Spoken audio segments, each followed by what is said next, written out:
Hi Taylor, Coach Ben here, just working on some video analysis work from your swing. I just wanted to go over a couple things that I saw to work on mechanically and have a great little swing. I know you've been working on a lot of things in regards to, it looks like, with a lot of people that know what they're doing, so keep up the good work, and I like that you're swinging with a little wood bat there, and just working on your mechanics of your swing, and just keep up the good work here. So one thing I did see here that I think you can work on to get you more consistent is you do like to have that stance nice and open, and you do stay back in regards to that, and that's fine. And it seems to be pretty consistent that you come back to center here. Just make sure that each time that you come back, make sure it's in line, and it looks like you do that, and that's fine. I would start with the bat angle a little bit higher in regards to your hand position is higher, but make sure that the barrel doesn't kind of start below my shoulders. Just kind of keep it up to keep it in that launch position so I can work kind of that downhill angle. One thing I did notice is just when you hop it, that you do bring it back up to start, but don't have it go back. You can see when I get loaded down, you can see that barrel comes down. It kind of goes from up to down, and you want to make sure that just get in the habit of keeping that up. Because what happens is once in a while you're going to get up to down, and then a real fast pitcher or something, you might have it be down compared to being up. So that's very important for you to make sure that your angles stay there, and that angle stays above my shoulders. So it's just more of a timing mechanism, and the more movement you have, the more chances for errors you have. So just something to be aware about in regards to your swing there. As I do my leg kick, everything's in pretty good shape. One thing I would do in regards to my leg kick is make sure that knee stays a little bit more inside of our foot here. Even at the peak of my leg kick, you'll notice how that line goes straight down with your knee. At this point, you would want to make sure that foot, instead of straight ahead, even have it turned in a little bit. You want to have that knee inside of our feet. You want that knee to be over here a little bit more compared to right now. Your knee is right over your foot. You don't want to be able to have a straight line that goes down from your knee into your foot. You want to make sure that weight can stay inside of our feet to really get a nice push off and a rotation into a firm closed front side. And right now we have a tendency to be up too tall. So make sure, even when you do this stride, make sure that back foot maybe turn it in a hair to make sure that you can have it to where it's keeps your power more inside of your feet, just a hair. So as I go to swing, I go to land foot here.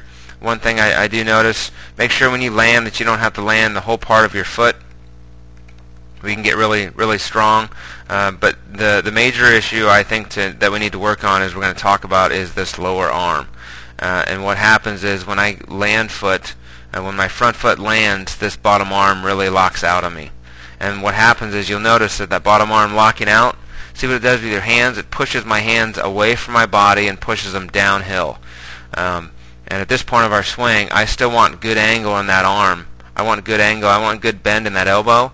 I want my hands to be up in this area, so I can work more of a short to it, downhill, and then flat through it kind of mentality. So you want to be short to it and long through it.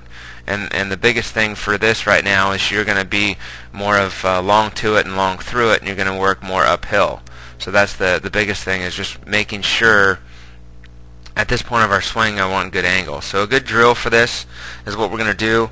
Is what you want to do is take a real small bat, like a t-ball bat or one of the smallest bats you have. You can see you have really good angle in your arm right here, but then once it hits land foot, it gets locked out too early. So in really fast pitching, you're going to take away a lot of power. You're going to be late to the ball, and some things are you might get away with it now just because of your timing. And you can cheat a little bit, but as you get older, you won't be able to do your land foot and land like that and have that bottom arm really push those arms out and really create casting for you, is what you don't want. So get a really small bat, get a t-ball bat, just rest the bat on your shoulder, take the top hand off, and basically do some soft toss with it. Just have a nice angle and bend in that elbow, where you can just have a nice 90 degrees and just take it off and have it go right to the ball.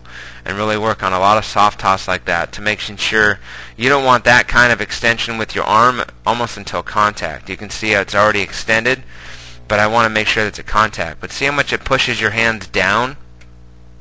You don't want to have your hands down that low and your hitting be below your waist. At this point of our swing, you still want your hands to be up here.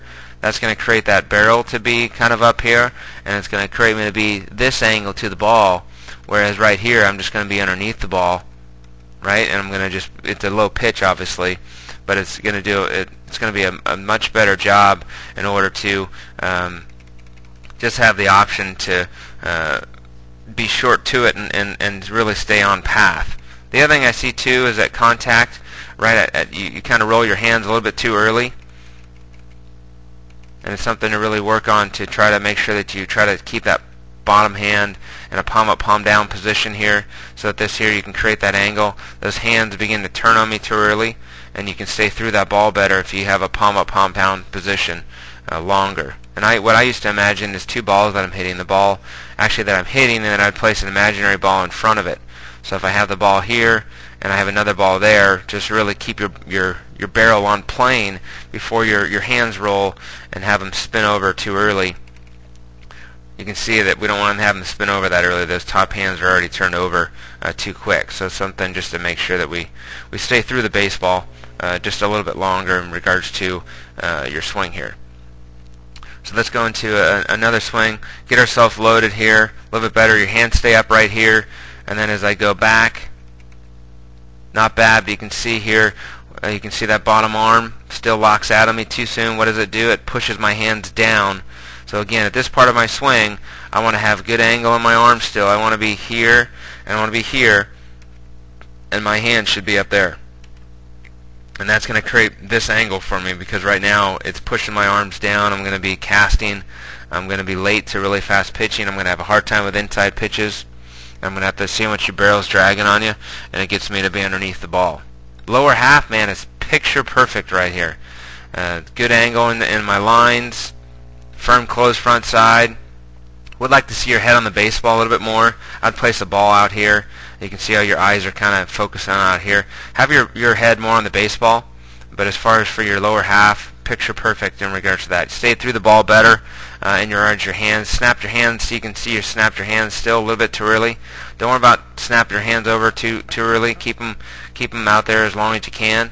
But more importantly, the big issue is just that casting. You can see when that front foot lands, that arm is just completely locked out, and it pushes those hands down, and that's going to make a big difference in regards to that. So a lot of one-handed drills for you just to get ourselves where we're going to get extension at contact and not get extension way back here too early and pushes our hands down too low to keep our hands up. So lots of opportunity, a great little ball player. Keep up the good work. These are some advanced tips for you that you maybe have already heard before, but things that I for sure picked up on that are going to make a huge difference when you get really competitive in regards to getting older when you're playing. So I look forward to hopefully seeing you back at camp next year, and have a great rest of the summer.